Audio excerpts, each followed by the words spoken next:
کی ہے، اس لیے امام مہدی کی جماعت میں شامل ہو جاؤ، اور یہی تمہارے مسائل کا حل ہے سچے دل سے شامل ہوگی تو، کیونکہ تمہیں خلیفہ وقت نے خدا کر اپنی طرف بلایا ہے، تمہیں اس زمانے میں غور کرنا چاہیے۔ تو اس نے کہا کہ گو میں الفاظ تو دہرا چکی ہوں، لیکن سوچ کے جواب دوں گی کہ میں مانتی ہوں کہ نہیں۔ گھر جا کے اپنے والدین کو بتایا، وہ ان کی بڑی عمر تھی، والدین بھی بڑھاپے میں تھے۔ والد بڑے ناراض ہوئے کہ تمہیں اس دن کے لیے ہم نے پیدا کیا تھا، اپنے باپ دادا کے دین سے منحرف ہو رہی ہو۔ بہرحال ایک دن وہ آئیں اور رو پڑی کہ وہ بزرگ دوبارہ میری خواب میں آئے ہیں، یعنی خلیفہ وقت مجھے دیکھا انہوں نے کہ کہ مجھے محمد کا بتاتے ہیں اور زور دیتے ہیں کہ میری طرف آ جاؤ صلی اللہ علیہ وسلم، اسی میں تیری نجات ہے، اس لیے میں بہت بڑی پریشان ہوں، پتہ نہیں موت مجھے کیسے آ گھیرے، پہلے ہی 50 سال سے اوپر ہو چکی ہوں، اس لیے میں نے فیصلہ کر لیا ہے کہ اب میں احمدیت میں داخل ہو جاؤں، اور مجھے میرے باپ نے تو قبر کے عذاب سے نہیں بچانا۔ چنانچہ انہوں نے سچے دل سے بیعت کر لی ہے اور اپنی تنخواہ میں سے باقاعدہ چندہ بھی دینا شروع کر دیا۔ اللہ تعالیٰ کے اس سچائی کو دلوں میں ڈالنے کے واقعات تو بے شمار ہیں، بیان ان کا ممکن نہیں ہے۔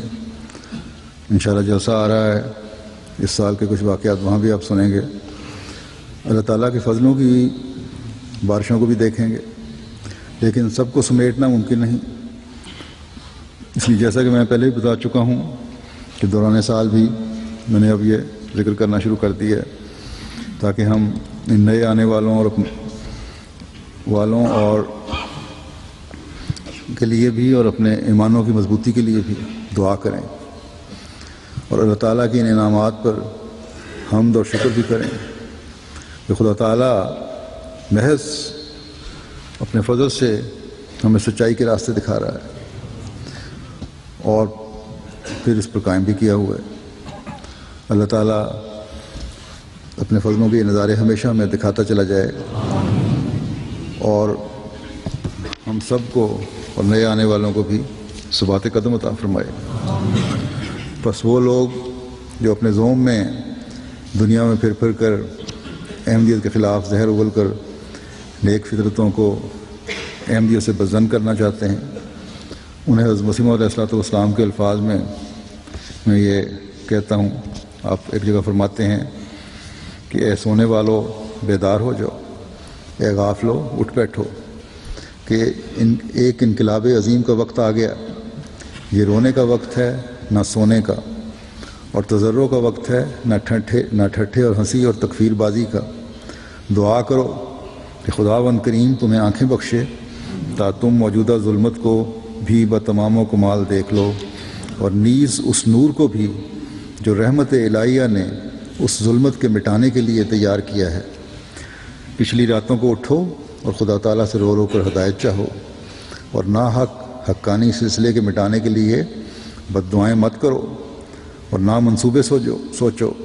خدا تعالیٰ تمہاری غفلت اور بھول کے ارادوں کی پیروی نہیں کرتا، وہ تمہارے دماغوں اور دلوں کی بیوقوفیاں تم پر ظاہر کرے گا، اور اپنے بندے کا مددگار ہوگا، اور اس درخت کو کبھی نہیں کاٹے گا جس کو اس نے اپنے ہاتھ سے لگایا ہے۔ کیا کوئی تم میں سے اپنے اس پودے کو کاٹ سکتا ہے جس کے پھل لانے کی اس کو توقع ہے؟ پھر وہ جو دانا و بینا اور ارحم الراحمین ہے، وہ کیوں اپنے اس پودے کو کاٹے جس کے پھلوں کے مبارک دنوں کی وہ انتظار کر رہا ہے۔ اللہ تعالیٰ ان لوگوں کو یہ پیغام سمجھنے کی توفیق عطا فرمائے۔ اب چند جنازے ہیں جو جمعے کے بعد میں پڑھاؤں گا، ان کے بارے میں نظر بتانا چاہتا ہوں۔ پہلا تو ہے مکرم ڈاکٹر سید فاروق احمد صاحب کا، جو سید محی الدین احمد صاحب رانچی انڈیا کے بیٹے تھے، برمنگھم میں رہتے تھے۔ 6 جولائی کو ان کی وفات ہوئی ہے پرسوں، انا للہ و انا الیہ راجعون۔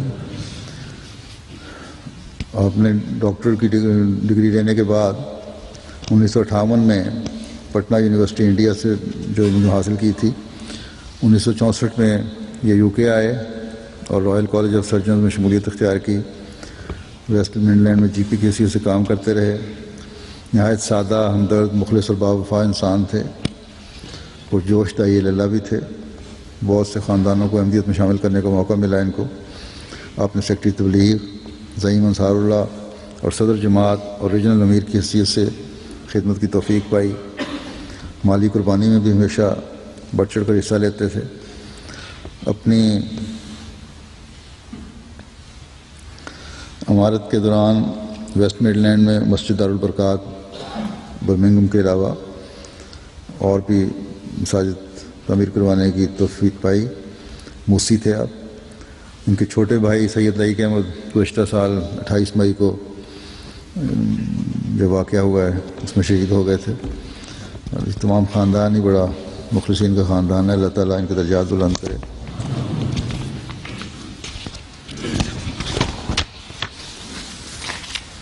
دوسرا جنازہ ہے مکرمہ صدیقہ قدسیہ صاحبہ کا، جو رانا حفاظت احمد صاحب سیالکوٹ کی اہلیہ تھیں۔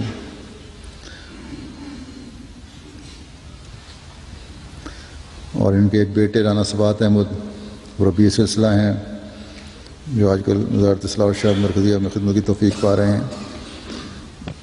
21 مارچ کو ان کی وفات ہوئی 57 سال کی عمر میں۔ انا للہ و انا الیہ راجعون۔ اسکول ٹیچر تھیں، گاؤں والوں سے اچھا تعلق تھا۔ صرف ایک ہی احمدی گھرانہ تھا گاؤں میں، جس کی وجہ سے کئی ابتلا کے مواقع آئے، لیکن آپ نے ہمیشہ ثابت قدمی کا مظاہرہ کیا۔ جماعت کے ساتھ اخلاص و وفا کا گہرا تعلق تھا۔ نیک سیرت، نمازوں کی پابند، دعوت اللہ میں بھرپور جذبہ رکھنے والی خاتون تھیں۔ چندوں اور پردے کی بڑی پابندی اور باقاعدگی تھی۔ موسیہ بھی تھیں۔ اور تیسرا جنازہ ہے عزیزم شاہد مرید تالپور، جو نور احمد تالپور صاحب حیدرآباد کے بیٹے تھے، ساؤتھ آسٹریلیا میں تھے آج کل، ایڈلیڈ میں۔ 2 جون کو اپنے گھر کے سامنے سڑک عبور کرتے ہوئے ان کی وفات ہو گئی۔ 38 سال ان کی عمر تھی۔ یہ ان کے والد لمبا عرصہ امیر جماعت حیدرآباد بھی رہے ہیں، نور احمد تالپور صاحب۔ انہوں نے شاہد مرید نے مہران یونیورسٹی سے الیکٹریکل انجینئرنگ کی تھی، اور پھر کچھ عرصہ پاکستان میں کمپنی میں کام کرتے رہے۔ پھر آسٹریلیا آ گئے اور یہاں بھی ایک کمپنی میں نیٹ ورک اینالسٹ کے طور پر کام کر رہے تھے۔ پاکستان میں بھی یہ قائد مجلس کے طور پر خدمت کی توفیق پاتے رہے اور اچھے قائدین میں سے تھے، علم نامی حاصل کرنے والے۔ 1992 میں کوٹری مسجد کی حفاظت کے دوران 22 افراد کو اسیر بنایا گیا، جن میں یہ بھی شامل تھے۔ ان کے والد اچھے وکیل تھے، اثر و رسوخ والے تھے۔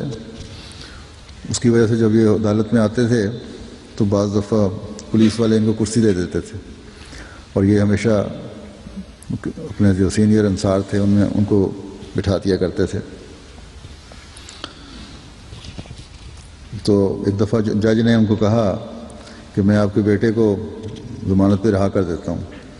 تو ان کے والد صاحب بھی بڑے مخلص آدمی تھے۔ انہوں نے کہا کہ میرے لیے تو سارے 22 افراد جو ہیں یہ سب میرے بیٹے ہیں، یا تو سب کو آزاد کرو یا اس کو بھی اندر رکھو۔ تو یہ بڑا وفا سے احمدیت پہ قائم رہنے والا خاندان تھا ہے۔ رہائی کے بعد لطیف آباد کے 3 خدام کو اپنی گاڑی پر مسلسل یہ 8 سال تک عدالت میں پیشی کے لیے جاتے رہے اور واپس لاتے رہے۔ 1999 میں یہ آسٹریلیا چلے گئے تھے، اور وہاں بھی اللہ کے فضل سے جماعتی خدمت انجام دے رہے تھے۔ سیکٹری امور احمد، سیکٹری تعلیم، جنرل سیکٹری کی حیثیت سے ایڈلیڈ کی مسجد کمیٹی کے ایک فعال رکن تھے، اور وفات والے دن بھی مسجد کمیٹی کے ممبران کے ساتھ چند جگہ دیکھنے گئے تھے۔ واپس لوٹے ہی تھے کہ گھر کے قریب سڑک عبور کرتے ہوئے حادثے میں وفات پا گئے۔ انا للہ و انا الیہ راجعون۔ بڑے اطاعت گزار اور نظام جماعت کی طرف سے جو کام بھی سپرد ہوتا، نہایت محنت، اخلاص اور دیانتداری سے بر وقت کرتے تھے۔ اور ان کی وفات بھی گویا جماعتی خدمت کے دوران بھی ہوئی ہے۔ ہی ہوئی ہے، اور یہ بہت بڑا اعزاز ہے۔ بڑے خوش اخلاق تھے اور عبادت گزار اور نیک، ضرورت مندوں کی پوشیدہ طور پر مدد کرتے تھے، ہر ایک کے ساتھ بڑی عزت سے پیش آنا، جماعت میں بڑا احترام تھا، ہر فرد کا احترام کرتے تھے، خاص طور پر عہدیداروں سے کا بڑا احترام کرتے تھے۔ یہ موسی بھی تھے، اللہ تعالیٰ ان کے درجات بلند کرے۔ ان کے پسماندگان میں اہلیہ کے علاوہ 3 بیٹیاں ہیں، ان سب کے جنازے انشاءاللہ ابھی نماز جمعہ کے بعد پڑھاؤں گا۔ اللہ تعالیٰ سب کے درجات بلند کرے۔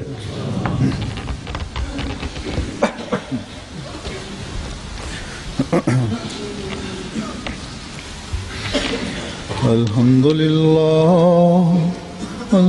للہ نحمده ونستعینه ونستغفره ونؤمن به ونتوکل علیہ ونعوذ باللہ من شرور انفسنا ومن سیئات اعمالنا من يهده الله فلا مضل له ومن يضلل فلا هادي له ونشهد أن لا إله إلا الله ونشهد أن محمدا عبده ورسوله عباد الله رحمكم الله إن الله يأمر بالعدل والإحسان